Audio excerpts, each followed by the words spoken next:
Break के बाद फिर एक बार आप सभी का स्वागत।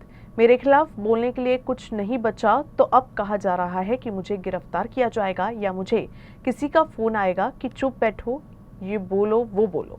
बीजेपी की नीति यही रही है कि विरोधियों को बोलने ही नहीं दिया जाए।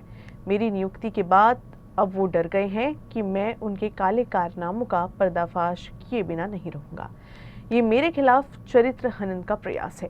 कांग्रेस पार्टी 225 साल पुरानी है, इसका अपना एक इतिहास है और मैं कांग्रेस का कार्यकर्ता होने के नाते इन सभी सवालों के जवाब जल्द दूंगा। ये तीखी प्रतिक्रिया महाराष्ट्र प्रदेश कांग्रेस कमेटी के नवनियुक्त प्रदेशाध्यक्ष और बुल्ढाना के पूर्व विधायक हर्षवर्धन सपकाल ने दी है।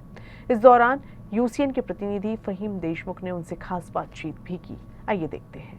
महाराष्ट्र प्रदेश काँग्रेस कमिटीचे नवनियुक्त प्रदेशाध्यक्ष हर्षवर्धनजी सपकाळ हे 17 तारखेला प्रदेशाचा पदभार स्वीकारणार आहेत। त्यापूर्वी आज ते संतनगरी शेगावात येऊन गजानन महाराजांचे दर्शन घेतले। या संदर्भात आपण त्यांच्याशी बातचीत करूया। दादा, यूसीएनमध्ये आपले सहर्ष स्वागत। धन्यवाद। पहिलाच प्रश्न असा की उजाळगावची पाटीलकी आपल्याला मिळाली असा ट्रोल म्हणून सोशल मीडियावर होत आहे, काय उत्तर द्याल आणि काय विजन आहे आपलं?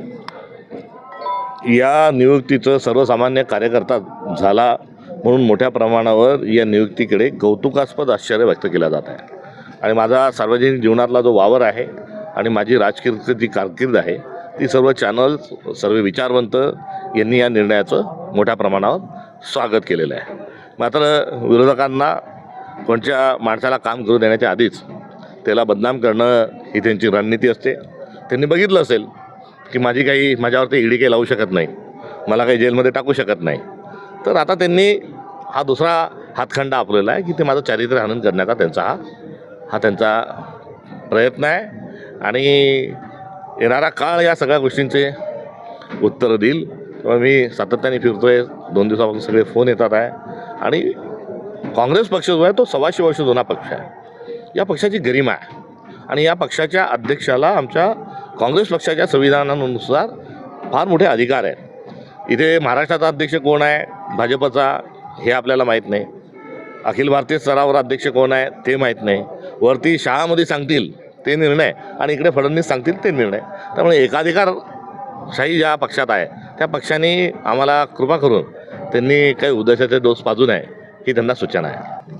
नक्कीच हे होते हर्षवर्धन सपकाळ, ज्यांनी सांगितलं की यापुढे आता काँग्रेस गप्प बसणार नाही आणि जनआंदोलन करेल।